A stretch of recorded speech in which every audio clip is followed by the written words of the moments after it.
So traders, I just want to take a long-term forecast of the US dollar versus the Japanese yen. It's been a pretty choppy June thus far, with lots of indecision and false moves. So we're taking a bigger picture now and identifying key swings in the market and where we can really take advantage of decent opportunities. And one level which we're looking out for the US dollar versus the Japanese yen is just above 11.4.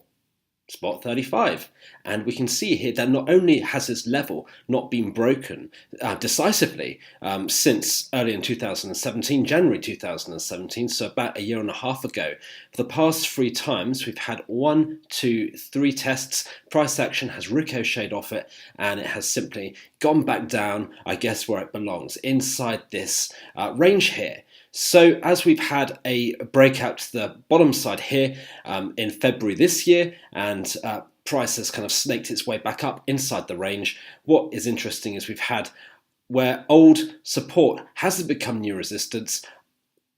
Basically what's happened, price has come back and has tested this again as support, and we have the making of an ABCD pattern here with point A here, B here, C.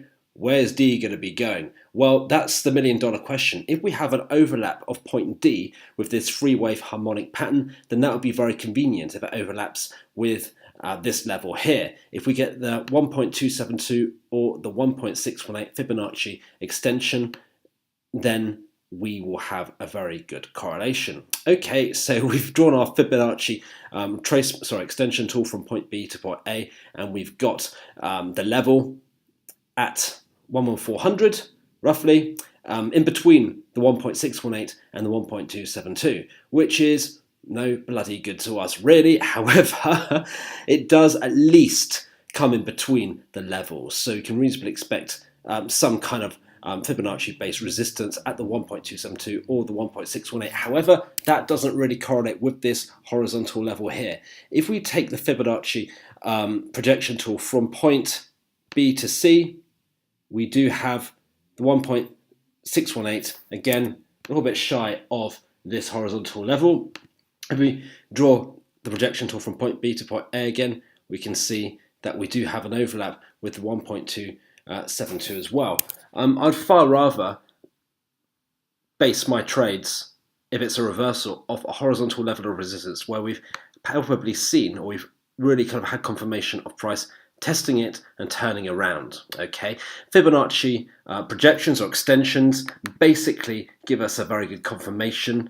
As far as my best experience has taught me, if it overlaps with a horizontal level, I would not trade off Fibonacci levels by themselves. So we haven't quite got the overlap, but what is interesting about this ABCD pattern here is the fact that we've got symmetry between point A to B, potentially mirroring C to D. There we go. That's fantastic, because if we've got AB equaling CD, we've got the top of the D completion point, which typically coincides with a reversal, certainly in the instance of where it overlaps with a level of support, or in this case resistance. And what is convenient about this one as well is the projected or forecasted D point correlates pretty much to the pip to where this false breakout is. So if, as and when price does come up to this level here, then those people who are slightly more daring, dare I say, who've got a higher risk appetite and are comfortable trading supply and demand, in this case it will be trading supply off this horizontal level,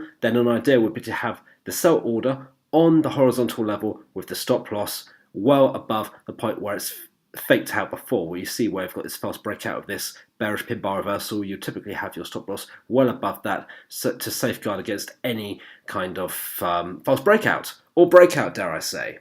So if we do get the reversal at this horizontal level here, and our entry point will be just on or a tiny bit before the level so that we are definitely filled, then we would typically look for this one to go straight back into the range like so. Some of you might prefer a slightly safer entry in the form of a price action based confirmation. That's absolutely fine. A bearish pin bar reversal on the daily and or the weekly would be a very good confirmation. If we get bearish reversal divergence on the stochastic or the RSI setting 6, that would be again an extra Brucey bonus, dare I say. As you can see, we are looking in terms of a price action based confirmation for something very similar to what we had round about here on the 6th of November 2017. Let's just rewind. I don't know if you can remember what you were doing then. I certainly can't. There we go. Let's see. There we go. So you can see that we have this bearish pin bar reversal here, and since then we had price rejecting it and going downwards in quite an organized fashion, and that's quite convenient. So we'll be looking out for exactly the same thing. I mean, as technical traders, we are just simply waiting for recurring nuances, and that's exactly what we'll be waiting for in terms of a price action based reversal and or a sell on this level of supply, also known as a ceiling or a level of resistance. What is interesting as well, if you want to get the wider context, is looking at the US dollar versus the Japanese yen. We can see that we are in one big ABCD pattern here. We've got the extension here. We've had a very complex and very protracted retracement, but is this merely a long-term bull flag in a prevailing upward trend? Well, let's have a look. Certainly, if we draw our Fibonacci extension tool from point B to point A, we can see that we do not get the overlap of a Fibonacci-based projection point, the 1.272, which is absolutely fine, but we do have a very strong level all the way up here, which is a multi-year high, dare I say. 2015 price has not been above that since 2015, and it last tested it before 2015, all the way back in 2002. All the way back when I was at university, or just about to start university. Goodness, that was a long time ago. So if we do get price busting through this level here, it probably won't happen immediately, but eventually it will, maybe next year or the year after that. Obviously, we want it to go down before that point at this level here. But even if we do make a higher low, and price does, when we're selling at this point here, go down, make a higher low, we'll be able to lock in profits using our trade management approach.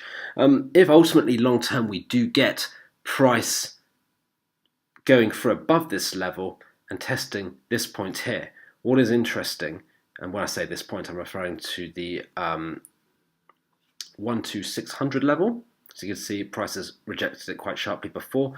Then the great thing about this is we've got at this point AB equaling CD. So if we draw point A to B, there we go. We measure it from C to D, and we do have the completion point round about here, which is very close to the level. Okay, so these are two key levels we'll be watching with the US dollar versus the Japanese yen. We'll be waiting to potentially sell at 11400 or thereabouts based on a supply-based trade, or indeed a price action-based reversal. We'll be looking to manage it accordingly, but longer term, if as and when we do get the breakout above this level here, then we'll be waiting to sell with our hands rubbing together round about here at 12400 or 12600. Okay, so that's our long-term view with the US dollar versus the Japanese yen. Happy trading, folks.